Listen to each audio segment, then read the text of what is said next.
All right, here we are, guys. We're going to try hole number 6 here. And I'd really like something with some curl and at least a decent amount of backspin. Quarterback 8 is missing 4 yards. I think those 4 yards might not be enough for me to make up. I'm thinking somewhere around 218 is probably the lowest that you'd want to try a quarterback shot the way that I did, which means we might need to change the way we strategize hitting this shot altogether. So you guys already saw kind of what I did. So I'm thinking we're just going to go quarterback and maybe kingmaker, as opposed to what I did in the other shot. But do keep in mind I drove the green with the other shot. So at least pay attention to that one as to the method, because it can be a very good one. However, let's say you don't have that apocalypse option. One of the things you may be able to do is, berserker, ghost.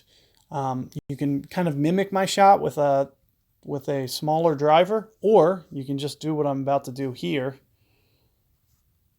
I'll just kind of change my method altogether and how I go about doing this. So what I should be able to do here is a hook shot and land right about here, more or less. So gain right about maybe 3 on the top spin. Yeah, let's try that. And I'm going to start here. I'm basically aiming to land right about here. So I'm essentially just getting that initial land spot, and then I usually go about 2 full stacks. So maybe right about here. And let's just see if I can't get this going somewhere in the right direction using a full curl. As I mentioned, it was about 2 extra hops. So far, so good. And you can see with quarterback, I can still get up by the green, even with a kingmaker ball. So quarterback, 8, no less. So multiple ways to do it.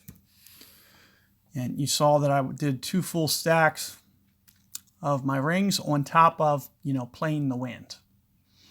And also consider that I'm aiming off the left of my bullseye, not the center. So on my initial setup, I'm essentially picturing the ball landing about, 9, 10 rings out on the left edge of the bullseye, and that's where I was kind of pointing to the left edge of that fairway. That's kind of my initial setup, and then it's just 2 full stacks on top of that for that quarterback shot there.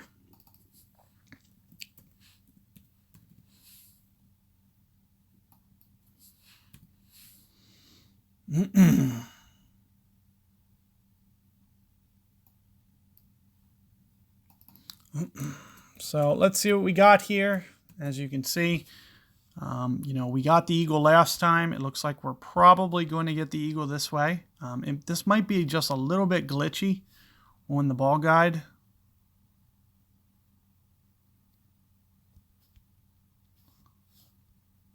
So I'm going to kind of watch my spin just a little bit, because I don't want this running through super hard with a Rapier 4. So I'm just going to play this with just a tiny bit of caution. Of course, that great ball is not going to help.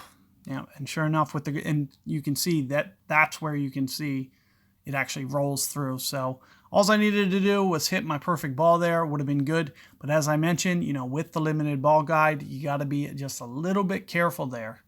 And with only a Rapier 4, not quite the accuracy that I wanted. And it would have been nice to even, I like using even a Endbringer 1 in the early stage just for the accuracy. Plus, I don't want to rely on that glitchy ball guide. So that's why I was trying to back off how much backspin or how much forward spin that I used, because as you could see, it was very limited and it wasn't showing some of the run out. So you do want to be very careful of that. Just pay attention to that pitch, and the better clubs that you have, the better. So with an Endbringer 5 or Endbringer 4, I would never miss from there. So good luck with that hole, guys, and let me know how it goes. You should be able to easily get that eagle there, as you can see. I do think that I had, like, I don't know why that club's on.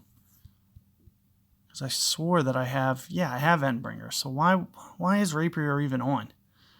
So, you know, had I had the Endbringer on, would have been no doubter. But for some reason, Rapier got put on. Don't even ask me why. So, you know, good luck there, guys, and I'll catch you guys on the next one.